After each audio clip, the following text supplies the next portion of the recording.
ଯୁଦ୍ଧ ଚାଲିଛି, ମଧ୍ୟପ୍ରାଚ୍ୟ ବିଶ୍ୱ ଜଳୁଛି। ଏ ଯୁଦ୍ଧ କୃଷ୍ଣ ଚାଣୁର ମଲ୍ଲଯୁଦ୍ଧ ନୁହେଁ, କଂସର ଆଦେଶ କୃଷ୍ଣର ବିନାଶ ପାଇଁ। ଏ ଯୁଦ୍ଧ ରାମ ରାବଣର ଧନୁ ତୀର ଯୁଦ୍ଧ ନୁହଁ, ଜନକ ନନ୍ଦିନୀ ସତୀ ସୀତାଙ୍କର ଉଦ୍ଧାର ପାଇଁ।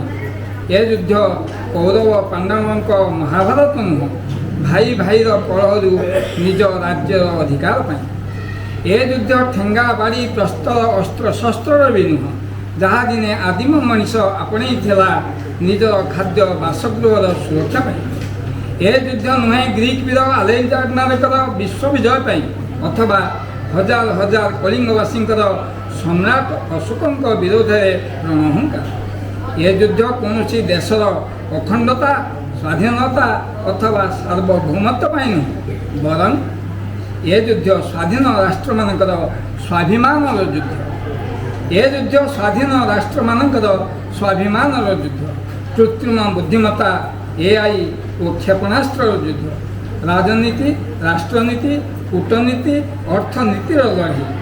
ମାନବ ଇତିହାସରେ ଯୁଦ୍ଧର ଠିକଣା ଅସୁମାରୀ, ମାନବ ଇତିହାସରେ ଯୁଦ୍ଧର ଠିକଣା ଅସୁମାରୀ। ଯୁଦ୍ଧ ଥିଲା, ଯୁଦ୍ଧ ଅଛି, ଯୁଦ୍ଧ ରହିବ। ହେଲେ ଏସବୁ ଯୁଦ୍ଧରୁ ମଣିଷ ଜାତି ଶିଖିଲା କ'ଣ? ଯୁଦ୍ଧର ପରିଣତି କ'ଣ? ଶାନ୍ତି ନା ଧ୍ୱଂସ? ଉତ୍ତର ଦିଏ ହିରୋସୀମା, ଉତ୍ତର ଦିଏ ନାଗାସାକି। କେବଳ ଇତିହାସର ପୁନରାବୃତ୍ତି।